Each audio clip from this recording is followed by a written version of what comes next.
আমি আবার টেলিফোনের কথা বলি না, কারণ বললে যে সিইসি কল রেকর্ড ফাঁস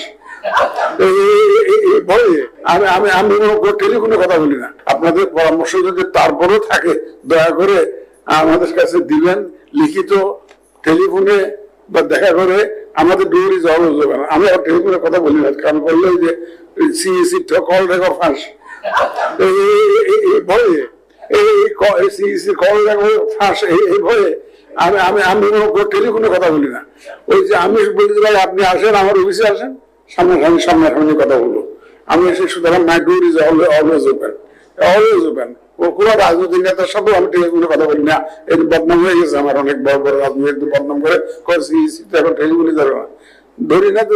কারণ আমি তো জানি ধরি না, যে আমার তো কদিন পরে লিক করে দিবেন।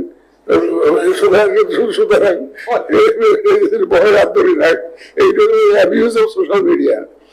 সুতরাং এই জন্য আমি এই ভয় আমি নিজেও ধরি না। সুতরাং আমার মাই ডোর ইজ অলওয়েজ ওপেন, এবং আমাদের সবার ডোর ওপেন। আপনাদের সাজেশন যে কোনো মুহূর্তে, যে কোনো সুপরামর্শ আমাদের কাছে ওয়েলকাম। এটা যারা ইলেকশনটাকে নস্যাৎ করতে চায় তারা তো সর্বশক্তি দিয়ে চেষ্টা করবে ইলেকশনটাকে ঠেকিয়ে দেওয়ার জন্য। এখন এই যদি তারা সাইবার অ্যাটাক করে বা ম্যালওয়্যার ঢুকাই দেয়, যেখানে বাংলাদেশ ব্যাংকের রিজার্ভই সেফ না, বাংলাদেশ রিজার্ভ সেখানে আমার পোস্টাল ব্যালট কতটুকু সেফ এটা তো আমার বুঝতে হবে। তো সুতরাং আমাকে এসিউর করেছেন যে এটার জন্য আমরা ব্যবস্থা